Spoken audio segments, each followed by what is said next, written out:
काम करते रहें पर हमारे मन की लौ हमारे आराध्य के चरणों में लगी रहे। पर ये मन की लौ आराध्य के चरणों में कब लगी रहेगी? जब संसार से डिटैचमेंट होगा और भगवान के भक्तों के साथ अटैचमेंट होगा।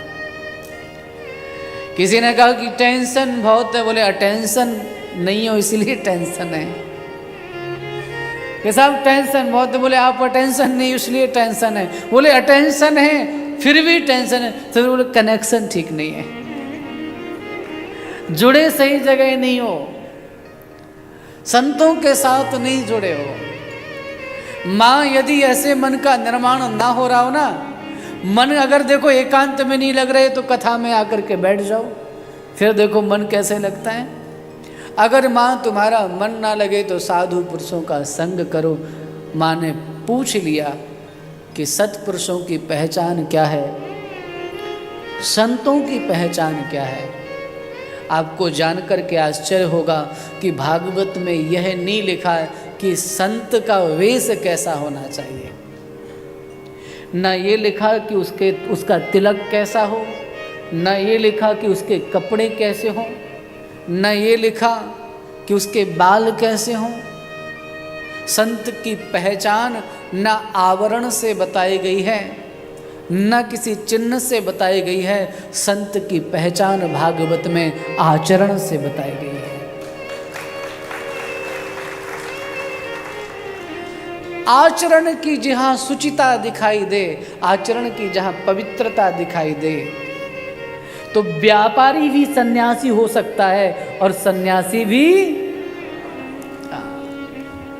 तो आचरण से निश्चय किया जाएगा कि साधु कौन है। कोई कितना भी अपने आप को बना ले, कितना भी अपने आप को सजा ले कि मैं ऐसा हूं, पर नहीं। भागवत कहती है कि संत की पहचान है, पहली पहचान तितिक्षा। तितिक्षवः कारुणिकः सुहृदा सर्वदेहिना अजात शत्रवा शान्तः साधवा साधुभूषणः। जो तितिक्षु है,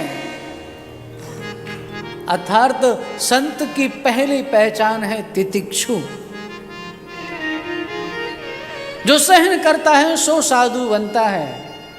हमारे गुरुदेव से हमने एक दृष्टांत तो सुना था, आप लोग बड़े प्रेम से सुन रहे हैं इसलिए सुनाने का भी बहुत मन कर रहा है।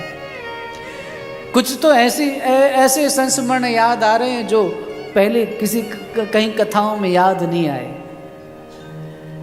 आपकी दत्त चित्ता और तल्लीनता देख करके नए नए भाव मन में उदित हो रहे हैं। हमने अपने गुरुदेव से सुना था कि कोई संत नौका में बैठ करके यात्रा कर रहे थे और यात्रा करते हुए उन संत के साथ कुछ और सहयात्री थे जो नाव में बैठे हुए थे। उसमें एक दुष्ट प्रकृति का व्यक्ति था।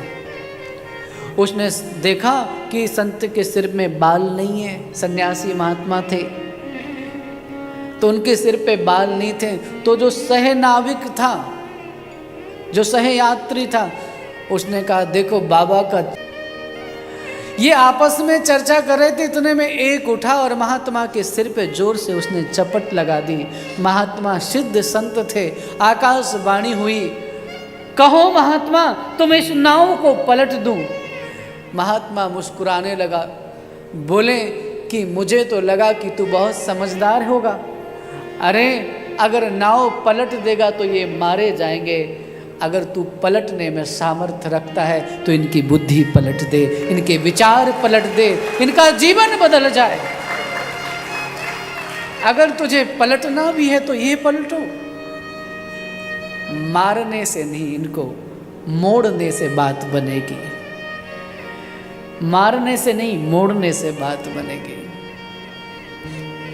तो जिसके जीवन में इतनी सहनशीलता है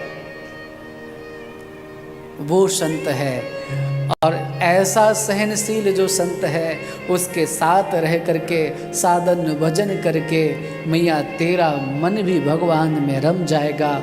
और जिनका मन भगवान में नहीं रमता है उनकी दुर्गति होती है, उनका पुनरपि जननम पुनरपि मरणम पुनरपि जननी जठरे शयनम।